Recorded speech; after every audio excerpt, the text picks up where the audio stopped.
असलामुअलैकुम ते सत श्री अकाल। तुसी देख रहे हो PPTV और मैं तुहाडे नाल इरफान समोर। व्यूअर्स, असी बाबा गुरु नानक देव जी दे 552वें गुरपुरब दीआं तकरीबात जड़ियां सन उन्हां दी भरपूर कवरेज तुहानू दिखाई। उस तो इलावा लोकां दे विचार भी जिहड़े सन वो भी तुहाडे नाल सांझे कीते। और इस टाइम अज असी आए हाँ गुरुद्वारा करतारपुर साहब और इत्थे भी लोकां नाल गलबात करांगे। इत्थे दे लोकां दे जिहड़े व्यूज़ ने वो भी तुहाडे नाल शेयर करांगे। इत्थे ज़्यादातर उही लोकी होणगे जिहड़े वाघा बॉर्डर दे राही ननकाना साहब गए सी, जन्म अस्थान गुरपुरब उन्होंने सैलीब्रेट किया उत्थे, फिर पाकिस्तान के मुख्तलिफ गुरुद्वारियां च उन्होंने उत्थे यात्रा की और अज वो सारे इत्थे करतारपुर साहब आ रहे ने, संगतां आ रही ने लेकिन अजे पहुँचियां नहीं। उस तो पहला कुछ विजिटर कॉरीडोर के राही आ रहे हैं इत्थे गुरुद्वारे च। इत्थे एक कपल मेरे नाल मौजूद है और ये आए ने इत्थों अमृतसर चों आए ने और इत्थों आए ने कॉरीडोर के राही आए ने। तो इन्हां नाल गलबात कर रहे हैं, इन्हां दे विचार जानने आ। सब तो पहला तो भाजी सत श्री अकाल। सत श्री अकाल जी। भैन जी तुहानू भी सत श्री अकाल। सत श्री अकाल जी। ते पाकिस्तान च तुहानू वैलकम कहने आ, किदां दा लग्गा इत्थे आके? बहुत थैंक यू जी। ਅਸੀਂ ਥੈਂਕ ਯੂ ਕਰਦੇ ਹਾਂ ਮਿਸਟਰ ਇਮਰਾਨ ਖਾਨ ਜੀ ਤੇ ਸਾਡੇ ਸਿੱਧੂ ਸਾਹਿਬ ਦਾ, ਜਿਨ੍ਹਾਂ ਦੋਵਾਂ ਨੇ ਆਪਣੀ ਫਰੈਂਡਸ਼ਿਪ ਦੇ ਆਧਾਰ ਦੇ ਉੱਤੇ ਇਹ ਕੋਰੀਡੋਰ ਦਾ ਨਿਰਮਾਣ ਕੀਤਾ ਤੇ ਉਹਨੂੰ ਸਿਰੇ ਚੜਾਇਆ। ਸਾਰੀ ਪਾਕਿਸਤਾਨ ਆਵਾਮ ਦਾ ਵੀ ਅਸੀਂ ਸ਼ੁਕਰਾਨਾ ਕਰਦੇ ਹਾਂ ਜਿਨ੍ਹਾਂ ਨੇ ਬਹੁਤ ਜ਼ਿਆਦਾ ਪ੍ਰੈਸ਼ਰ ਦੇ ਕੇ, ਤੇ ਇੰਡੀਅਨ ਪੀਪਲਸ ਦਾ ਵੀ ਅਸੀਂ ਸ਼ੁਕਰਾਨਾ ਕਰਨੇ ਆ ਜਿਨ੍ਹਾਂ ਨੇ ਪ੍ਰੈਸ਼ਰ ਦੇ ਕੇ ਇੰਡੀਅਨ ਗਵਰਨਮੈਂਟ ਦੇ ਕੋਲੋਂ ਇਹ ਕੋਰੀਡੋਰ ਨੂੰ ਦੁਬਾਰਾ ਖੁਲਵਾਇਆ। ਤੇ ਭਾਜੀ ਇੱਥੇ ਪਹਿਲੀ ਵਾਰ ਆਉਣਾ ਹੋਇਆ ਜਾਂ ਆਉਂਦੇ ਰਹਿੰਦੇ? ਨਹੀਂ, ਇਹ ਸਾਡੀ ਫਸਟ ਵਿਜ਼ਿਟ ਹੈ, ਫਸਟ ਟਾਈਮ ਅਸੀਂ ਆਏ ਹਾਂ। ਲਾਸਟ ਟਾਈਮ ਅਸੀਂ ਅਪਲਾਈ ਕਰਨ ਲੱਗੇ ਸੀ ਤੇ ਕੋਵਿਡ ਦੇ ਕਰਕੇ ਸਾਈਟ ਬੰਦ ਹੋ ਗਈ ਸੀ। ਅੱਛਾ, ਤੇ ਕਿੰਨਾ ਕੁ ਇੰਤਜ਼ਾਰ ਕਰਨਾ ਪਿਆ ਕੋਵਿਡ ਦੇ ਕਰਕੇ ਇੱਥੇ ਆਉਣ ਲਈ? ਦੇਖੋ ਜੀ, ਜਦੋਂ ਦਾ ਕੋਵਿਡ ਸ਼ੁਰੂ ਹੋਇਆ ਅਸੀਂ ਉਦੋਂ ਦਾ ਹੀ ਇੰਤਜ਼ਾਰ ਕਰਦੇ ਪਏ ਸੀ, ਕਿਉਂਕਿ ਇੰਟਰਨੈਸ਼ਨਲ ਫਲਾਈਟਸ ਇੰਡੀਆ ਦੇ ਵਿੱਚ ਸਾਰੀਆਂ ਖੁੱਲ੍ਹ ਗਈਆਂ ਸੀ ਤੇ ਬਹੁਤ ਸਾਰੀਆਂ ਵਿਦੇਸ਼ੀ ਸੰਗਤਾਂ ਦਾ ਤੇ ਇੰਡੀਆ ਸਿੱਖ ਸੰਗਤਾਂ ਦਾ ਵੀ ਬਹੁਤ ਪ੍ਰੈਸ਼ਰ ਸੀ ਇੰਡੀਅਨ ਗਵਰਨਮੈਂਟ ਦੇ ਉੱਤੇ। ਤੇ ਕੁਛ ਕਾਰਨਾਂ ਕਰਕੇ ਜਿਹੜਾ ਕਿ ਉਹ ਨਹੀਂ ਖੋਲ੍ਹ ਸਕੇ ਸੀ, ਪਰ ਥੈਂਕ ਯੂ, ਚਲੋ ਮੋਦੀ ਜੀ ਦਾ ਦੇਰ ਆਏ ਦੁਰਸਤ ਆਏ। 552ਵੇਂ ਸਾਲ ਦੇ ਉੱਤੇ ਉਹਨਾਂ ਨੇ ਕੋਰੀਡੋਰ ਖੋਲ੍ਹ ਦਿੱਤਾ ਤੇ ਨਾਲ ਹੀ ਕਿਸਾਨਾਂ ਦੀਆਂ ਮੰਗਾਂ ਮੰਨੀਆਂ। ਤੇ ਭਾਬੀ ਜੀ ਕੀ ਕਹੋਗੇ ਇੱਥੇ ਆ ਕੇ, ਕੀ ਫੀਲਿੰਗਸ ਨੇ? ਬਹੁਤ ਅੱਛਾ ਮਹਿਸੂਸ ਹੋਇਆ ਹੈ। ਸ਼ੁਕਰ ਕਰਦੇ ਹਾਂ ਅਸੀਂ ਕਰਤਾਰਪੁਰ ਸਾਹਿਬ ਦੇ ਦਰਸ਼ਨ ਕੀਤੇ ਨੇ।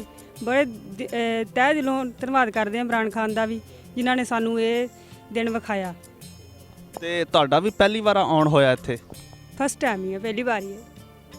ਅੱਛਾ, ਤੇ ਤੁਸੀਂ ਇਹ ਦੱਸੋ ਸਰਦਾਰ ਜੀ, ਉੱਥੇ ਕਾਫੀ ਸਾਰੇ ਯਾਤਰੀ ਜਿਹੜੇ ਨੇ ਜਨਮ ਅਸਥਾਨ ਆਏ ਨੇ ਤੇ ਤੁਸੀਂ ਉੱਥੇ ਨਹੀਂ ਆਏ? ਦੇਖੋ ਜੀ, ਉੱਥੋਂ ਦੇ ਆਉਣ ਵਾਸਤੇ, ਲਾਹੌਰ ਜਾਣ ਵਾਸਤੇ ਸਾਨੂੰ ਵੀਜ਼ੇ ਦੀ ਲੋੜ ਹੈ ਤੇ ਇਹ ਜਿਹੜਾ ਕੋਰੀਡੋਰ ਖੁੱਲ੍ਹਿਆ ਆ, ਜਿਹੜੇ ਵੀਜ਼ਾ ਨਹੀਂ ਲੈ ਸਕਦੇ, without visa, without passport scan, ਕੋਈ ਸਟੈਂਪ ਨਹੀਂ ਲੱਗਦੀ ਇਹਦੇ 'ਤੇ, ਕਿਸੇ ਵੀ ਤਰ੍ਹਾਂ ਦਾ ਕੋਈ ਵੀ ਪ੍ਰੋਬਲਮ ਨਹੀਂ ਹੈ। ਸਿਰਫ $20 ਫੀਸ ਆ ਜਿਹੜੀ ਪਾਕਿਸਤਾਨ ਗਵਰਨਮੈਂਟ ਨੇ ਰੱਖੀ ਆ। ਉਹ ਵੀ ਮੈਂ ਹਿਸਾਬ ਲਾਇਆ ਵੀ ਇਸ ਕਰਕੇ ਰੱਖੀ ਹੈ ਕਿ ਬਹੁਤ ਜ਼ਿਆਦਾ ਮਤਲਬ ਕਿ ਇੱਥੇ ਇੰਤਜ਼ਾਮਾਤ ਨੇ, ਉਹ ਇੰਤਜ਼ਾਮਾਤ ਦਾ ਖਰਚਾ ਵੀ ਬਹੁਤ ਜ਼ਿਆਦਾ ਹੈ ਤੇ ਉਸ ਹਿਸਾਬ ਦੇ ਨਾਲ ਕੋਈ ਖੈਰ ਇੰਨੇ ਜ਼ਿਆਦਾ ਨਹੀਂ ਹੈ। ਇੰਡੀਅਨ ਗਵਰਨਮੈਂਟ ਵੱਲੋਂ ਟੋਟਲੀ ਫ੍ਰੀ ਹੈ।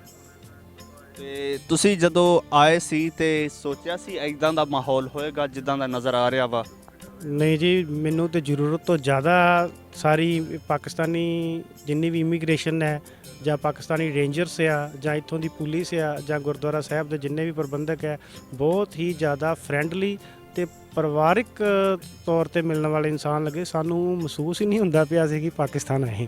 ਸਾਡੇ ਵਾਸਤੇ ਤਾਂ ਕਿ ਸਹੀ ਇੰਡੀਆ ਦੇ ਕਿਸੇ ਗੁਰਦੁਆਰੇ ਦੇ ਵਿੱਚ ਹੀ ਹੈ। ਅੱਛਾ, ਬਹੁਤ ਵਧੀਆ ਜੀ, ਤੁਸੀਂ ਬਹੁਤ ਵਧੀਆ ਗੱਲ ਕੀਤੀ। ਤੇ ਸਰਦਾਰ ਜੀ, ਜਿਹੜੀਆਂ ਸੰਗਤਾਂ ਉੱਥੇ ਲਾਹੌਰ ਆਈਆਂ ਨੇ ਨਨਕਾਣਾ ਸਾਹਿਬ, ਉਹਨਾਂ 'ਚ ਕੋਈ ਆਪਣਾ ਪਰਿਵਾਰ, ਕੋਈ ਕਰੀਬੀ ਰਿਸ਼ਤੇਦਾਰ ਵਗੈਰਾ ਉੱਧਰ ਗਿਆ ਵਾ? ਨਹੀਂ, ਸਾਡੇ ਫੈਮਿਲੀ ਦੇ ਵਿੱਚੋਂ ਤਾਂ ਕੋਈ ਨਹੀਂ ਆ। ਸਾਡੇ ਕੋਈ ਫਰੈਂਡਸ ਹੈਗੇ ਆ, ਉਹਨਾਂ ਦੇ ਗਾਂ ਕੋਈ ਰਿਲੇਟਿਵਸ ਨੇ, ਉਹ ਉੱਧਰ ਆਏ ਹੋਏ ਨੇ, ਕਿਉਂਕਿ ਅਸੀਂ ਪ੍ਰੋਪਰ ਅੰਮ੍ਰਿਤਸਰ ਸਿਟੀ ਦੇ ਰਹਿਣ ਵਾਲੇ ਆ ਤੇ ਸਾਡੀ ਸਿਟੀ ਦੇ ਵਿੱਚ ਕੋਈ ਸਾਡੇ ਫਰੈਂਡਸ ਸੀ, ਉਹਨਾਂ ਦੇ ਕੋਈ ਰਿਲੇਟਿਵਸ ਨੇ, ਉਹ ਆਏ ਹੋਏ ਨੇ ਇੱਥੇ ਜੀ। ਤੇ ਕੀ ਵਜ੍ਹਾ ਬਣੀ ਤੁਸੀਂ ਉੱਧਰ ਅਪਲਾਈ ਨਹੀਂ ਕੀਤਾ ਕਦੇ? ਨਹੀਂ, ਇਹਦੇ ਬਾਰੇ ਜ਼ਿਆਦਾ ਸੋਚਿਆ ਹੀ ਨਹੀਂ ਸੀ ਕਿ ਅਪਲਾਈ ਕਰਨਾ ਚਾਹੀਦਾ। ਹੁਣ ਅਸੀਂ ਇੱਥੇ ਆ ਕੇ ਦੇਖਿਆ ਹੈ ਕਿ ਬਹੁਤ ਹੀ ਫਰੈਂਡਲੀ ਮਾਹੌਲ ਹੈ। ਨੈਕਸਟ ਟਾਈਮ ਅਸੀਂ ਟਰਾਈ ਕਰਾਂਗੇ ਕਿ ਅਸੀਂ ਪ੍ਰੋਪਰ ਵੀਜ਼ਾ ਲੈ ਕੇ ਸਾਰੇ ਗੁਰਧਾਮਾਂ ਦੀ, ਪਾਕਿਸਤਾਨ ਦੇ ਵਿੱਚ ਜਿੰਨੇ ਵੀ ਗੁਰਧਾਮ ਨੇ, ਉਹਨਾਂ ਦੇ ਦਰਸ਼ਨ ਕਰੀਏ। ਅੱਛਾ, ਤੁਸੀਂ ਇੱਥੇ ਆ ਕੇ ਤੁਸੀਂ ਗੱਲ ਕੀਤੀ ਕਿ ਤੁਸੀਂ ਫਰੈਂਡਲੀ ਮਾਹੌਲ ਦੇਖਿਆ ਔਰ ਹੁਣ ਤੁਸੀਂ ਪਲਾਨ ਕਰੋਗੇ ਕਿ ਨਨਕਾਣਾ ਸਾਹਿਬ ਔਰ ਪਾਕਿਸਤਾਨ ਦੇ ਦੂਜੇ ਗੁਰਦੁਆਰਿਆਂ ਲਈ ਅਪਲਾਈ ਕਰੀਏ ਤੇ ਪਹਿਲਾਂ ਕੋਈ ਕੰਸਰਨ ਹੈ ਸਨ, ਕੋਈ ਖਦਸ਼ਾ ਹੈ ਸੀ, ਜਾਂ ਕੀ ਵਜ੍ਹਾ ਸੀ ਜਿਹੜਾ ਇੱਥੇ ਦੇਖ ਕੇ ਫਰੈਂਡਲੀ এনवायरमेंट ਦੇਖ ਕੇ ਫਿਰ ਤੁਹਾਡਾ ਮਾਈਂਡ ਬਣਿਆ? ਦੇਖੋ ਜੀ, ਹੈ ਤੇ ਨਹੀਂ ਸੀ, ਪਰ ਥੋੜਾ ਬਹੁਤਾ ਮਨ ਦੇ ਵਿੱਚ ਹੁੰਦਾ ਹੈ ਕਿ ਪਤਾ ਨਹੀਂ ਕਿਸ ਤਰ੍ਹਾਂ ਦਾ ਮਾਹੌਲ ਹੋਏਗਾ, ਅਸੀਂ ਉਸੇ ਜਾਣਾ ਹੈ ਤੇ ਪ੍ਰੋਸੈਸ ਦੇ ਬਾਰੇ ਪ੍ਰੋਪਰ ਜਾਣਕਾਰੀ ਨਹੀਂ ਸੀ। ਇਹਨਾਂ ਸਾਨੂੰ ਪਤਾ ਹੈ ਵੀ ਸ਼੍ਰੋਮਣੀ ਗੁਰਦੁਆਰਾ ਪ੍ਰਬੰਧਕ ਕਮੇਟੀ ਸਾਡੇ ਦਰਬਾਰ ਸਾਹਿਬ ਅੰਮ੍ਰਿਤਸਰ ਦੇ ਜਿਹੜੇ ਮੈਨੇਜਰ ਨੇ ਉਹ ਐਲਾਨ ਕਰਦੇ ਰਹਿੰਦੇ ਨੇ ਕਿ ਤੁਸੀਂ ਸਾਰੇ ਪਾਸਪੋਰਟ ਸਾਡੇ ਕੋਲ ਜਮ੍ਹਾਂ ਕਰਾਓ ਤੇ ਅਸੀਂ ਸਾਰਾ ਪ੍ਰੋਸੈਸ ਕਰਾਉਂਦੇ ਹਾਂ। ਅੱਛਾ, ਤੇ ਭਾਬੀ ਜੀ ਇੱਥੇ ਤੁਸੀਂ ਪਾਕਿਸਤਾਨ 'ਚ ਤੇ ਅਜੇ ਸਾਰਾ ਵਿਜ਼ਿਟ ਨਹੀਂ ਕੀਤਾ, ਗੁਰਦੁਆਰੇ ਆਇਓ, ਕੁਝ ਪਾਕਿਸਤਾਨੀਆਂ ਨਾਲ ਇੱਥੇ ਮੁਲਾਕਾਤ ਹੋਈ ਆ ਤੁਹਾਡੀ? ਹਾਂਜੀ, ਬਹੁਤ ਅੱਛਾ ਲੱਗਾ ਹੈ, ਕਿੱਦਾਂ ਦੇ ਲੋਕੀ ਨੇ? ਬਹੁਤ ਚੰਗੇ। ਅੱਛਾ, ਇੱਥੇ ਆਉਣ ਤੋਂ ਪਹਿਲਾਂ ਤੁਸੀਂ ਪਾਕਿਸਤਾਨੀਆਂ ਦੇ ਬਾਰੇ 'ਚ ਕੀ ਜਾਣਦੇ ਸੀਗੇ? ਮਨ 'ਚ ਹੁੰਦਾ ਸੀਗਾ ਡਰ ਜਿਹਾ, ਪਤਾ ਨਹੀਂ ਕਿੱਦਾਂ ਦੇ ਨੇ, ਪਰ ਨਹੀਂ, ਬਹੁਤ ਚੰਗੇ ਬੰਦੇ ਨੇ ਸਾਰੇ, ਠੀਕ ਮਿਲੇ ਨੇ। ਅੱਛਾ, ਵੈਸੇ ਕਦੇ ਟੀਵੀ ਸ਼ੀਵੀ ਤੇ ਕੋਈ ਡਰਾਮੇ ਵਗੈਰਾ 'ਚ, ਖਬਰਾਂ 'ਚ, ਕਿਥੇ ਕੋਈ ਸਮਾਚਾਰ 'ਚ ਕੋਈ ਪਾਕਿਸਤਾਨੀ ਦੇਖੇ ਸੀਗੇ? ਹਾਂਜੀ ਹਾਂਜੀ, ਉੱਦਾਂ ਦੇਖੇ। ਕੋਈ ਇੱਕ ਹੁੰਦਾ ਨਾ ਜ਼ਿਹਨ 'ਚ ਇੱਕ ਬਣਿਆ ਹੁੰਦਾ, ਇਮੇਜ ਬਣਿਆ ਹੁੰਦਾ ਕਿ ਐਦਾਂ ਦੇ ਹੋਣਗੇ, ਤੇ ਇੱਥੇ ਆ ਕੇ ਫਿਰ ਉਦਾਂ ਦੇ ਹੀ ਸਨ ਜਾਂ ਕੁਝ ਡਿਫਰੈਂਟ ਨੇ? ਵੈਸੇ ਡਰ ਸੀ, ਪਤਾ ਨਹੀਂ ਕਿੱਦਾਂ ਦੇ ਹੋਣਗੇ, ਪਰ ਬਹੁਤ ਚੰਗਾ ਮਹਿਸੂਸ ਹੋਇਆ ਇੱਥੇ ਆ ਕੇ। ਅੱਛਾ ਸਰਦਾਰ ਜੀ, ਇਹ ਦੱਸੋ ਕਿ ਇਹ ਡਰ ਜ਼ਿਹਨ 'ਚ ਕਿੱਥੋਂ ਆਉਂਦਾ ਹੈ? ਦੇਖੋ ਜੀ, ਡਰ ਹੈਗਾ ਨਹੀਂ ਹੈ, ਡਰ ਸਾਡੇ ਬਿਠਾਇਆ ਜਾਂਦਾ ਹੈ। ਭਾਵੇਂ ਇੰਡੀਆ ਆ, ਭਾਵੇਂ ਪਾਕਿਸਤਾਨ ਆ, ਕੁਝ ਪੋਲੀਟੀਸ਼ੀਅਨ ਹੈਗੇ ਨੇ ਜਿਨ੍ਹਾਂ ਨੂੰ ਸਿਰਫ ਆਪਣੀ ਪੋਲੀਟੀਕਲ ਇਮੇਜ ਦੇ ਨਾਲ ਹੀ ਆਪਣਾ ਸੰਬੰਧ ਹੈਗਾ ਹੈ। ਉਹਨਾਂ ਨੂੰ ਪਾਕਿਸਤਾਨ ਇੰਡੀਆ ਦੀ ਆਵਾਮ ਦੇ ਨਾਲ ਕੋਈ ਤਰੋਕਾਰ ਨਹੀਂ ਹੈਗਾ। ਉਹ ਤੇ ਬਸ ਇਹ ਹੈ ਵੀ ਆਪਣਾ ਕੋਈ ਨਾ ਕੋਈ ਆਪਣੇ ਪਾਕਿਸਤਾਨ ਦੇ ਵਿੱਚ ਫੈਲਾ ਦਿੰਦੇ ਨੇ ਵੀ ਇੰਡੀਆ ਵਾਲੇ ਗਲਤ ਆ, ਇੰਡੀਆ ਵਾਲਿਆਂ 'ਚ ਫੈਲਾ ਦਿੰਦੇ ਵੀ ਪਾਕਿਸਤਾਨ ਗਲਤ ਆ। ਇਸ ਕਰਕੇ ਥੋੜ੍ਹੀ ਬਹੁਤੀ ਆਵਾਮ ਡਰ ਜਾਂਦੀ ਹੈ। ਆਵਾਮ ਤੇ ਭੋਲੀ ਹੈ ਜੀ, ਭਾਵੇਂ ਪਾਕਿਸਤਾਨ ਦੀ ਲਾ ਲਓ ਤੇ ਭਾਵੇਂ ਇੰਡੀਅਨ ਦੀ ਲਾ ਲਓ, ਜਿੱਧਰ ਉਹਨੂੰ ਕਹੋਗੇ ਉਹ ਲੱਗ ਜਾਏਗੀ, ਕਿਉਂਕਿ ਆਵਾਮ ਦਾ ਮਸਲਾ ਤੇ ਰੋਟੀ ਦਾ ਹੈ। ਤੇ ਇਸ ਕਰਕੇ ਆਵਾਮ ਵਿਚਾਰੀ ਭੋਲੀ ਹੈ, ਉਹ ਜੋ ਕੁਝ ਵੀ ਸਾਡੇ ਜਿਹੜੇ ਵੱਡੇ ਵਜ਼ੀਰ ਕਹਿੰਦੇ ਨੇ ਉਹਨਾਂ ਨੂੰ ਸਮਝ ਲੈਂਦੇ ਨੇ। ਪਰ ਅਸਲ ਦੇ ਵਿੱਚ ਮੈਂ ਆ ਗੱਲ ਕਹਿਣਾ ਚਾਹਾਂਗਾ, ਪਾਕਿਸਤਾਨ ਤੇ ਹਿੰਦੁਸਤਾਨ ਭਾਵੇਂ ਵੱਖ ਨੇ, ਪਾਕਿਸਤਾਨ ਤੇ ਹਿੰਦੁਸਤਾਨ ਭਾਵੇਂ ਵੱਖ ਨੇ, ਪਰ ਇਹ ਗੁਰੂ ਨਾਨਕ ਦੀ ਸੱਜੀ ਖੱਬੀ ਅੱਖ ਨੇ। ਕੀ ਬਾਤ ਹੈ, ਬਹੁਤ ਵਧੀਆ ਗੱਲ ਕੀਤੀ ਸਰਦਾਰ ਜੀ।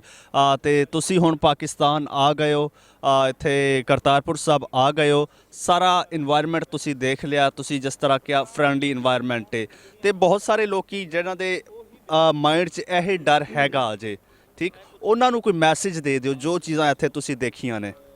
ਦੇਖੋ ਜੀ, ਅਸੀਂ ਆਪਣੀ ਟੋਟਲ ਫੈਮਿਲੀ, ਜਿਸ ਤਰ੍ਹਾਂ ਮੇਰੀ ਹੈ ਜਾਂ ਮੇਰੀ ਵਾਈਫ ਦੀ ਹੈ, ਅਸੀਂ ਦੋਵਾਂ ਫੈਮਲੀਆਂ ਵਿੱਚੋਂ ਫਸਟ ਵਿਜ਼ਿਟਰ ਹੈਗੇ ਦੋਵੇਂ। ਅਸੀਂ ਫੇਸਬੁੱਕ ਤੇ ਜਾਂ ਹੋਰ ਆਪਣੀ ਸੋਸ਼ਲ ਮੀਡੀਆ ਦੇ ਵਿੱਚ ਜਿਹੜੀ ਆਪਣੀ ਹੁਣ ਫੋਟੋਆਂ ਪਾਈਆਂ ਨੇ, ਉਹਨਾਂ ਨੂੰ ਵੇਖ ਕੇ ਤਕਰੀਬਨ 40-50 ਜਣੇ ਤਿਆਰ ਹੋ ਗਏ ਨੇ ਕਿ ਨੈਕਸਟ ਟਾਈਮ ਅਸੀਂ ਵੀਜ਼ਾ ਹੀ ਲੈ ਕੇ ਜਾਣਾ ਆ, ਅਸੀਂ ਕੋਰੀਡੋਰ ਵਾਸਤੇ ਨਹੀਂ ਜਾਣਾ। ਹੁਣ ਵੀ ਸਾਰਾ ਮਾਹੌਲ ਸਹੀ ਹੈ, ਕੋਈ ਪ੍ਰੋਬਲਮ ਨਹੀਂ ਹੈਗੀ। ਚਲੋ ਜੀ, ਤੁਹਾਡਾ ਬਹੁਤ ਬਹੁਤ ਸ਼ੁਕਰੀਆ, ਤੁਸੀਂ ਪੰਜਾਬੀ ਪ੍ਰਚਾਰ ਟੀਵੀ ਨਾਲ ਗੱਲਬਾਤ ਕੀਤੀ, ਔਰ ਤੁਸੀਂ ਜਨਾਬ ਦਰਸ਼ਨ ਕਰੋ, ਔਰ ਉਮੀਦ ਕਰਦੇ ਹਾਂ ਕਿ ਅਗਲੇ ਸਾਲ ਤੁਸੀਂ ਵੀ ਅਪਲਾਈ ਕਰੋਗੇ ਔਰ ਜਨਮ ਅਸਥਾਨ ਆਓਗੇ, ਉੱਥੇ ਦੇ ਸਾਰੇ ਗੁਰਦੁਆਰੇ ਵਿਜ਼ਿਟ ਕਰੋਗੇ ਔਰ ਪਾਕਿਸਤਾਨ ਨੂੰ ਮਜ਼ੀਦ ਐਕਸਪਲੋਰ ਕਰੋਗੇ। ਵਿਊਅਰਸ, ਸਰਦਾਰ ਜੀ ਔਰ ਭੈਣ ਜੀ ਨਾਲ ਗੱਲਬਾਤ ਕਰ ਰਹੇ ਸੀ, ਬਹੁਤ ਚੰਗਾ ਲੱਗਾ ਗੱਲਬਾਤ ਕਰਕੇ। ਉਮੀਦ ਕਰਦੇ ਹਾਂ ਤੁਹਾਨੂੰ ਵੀ ਚੰਗਾ ਲੱਗਾ ਹੋਵੇਗਾ। ਮੈਨੂੰ ਇਜਾਜ਼ਤ ਦਿਓ, ਰੱਬ ਰੱਖਾ।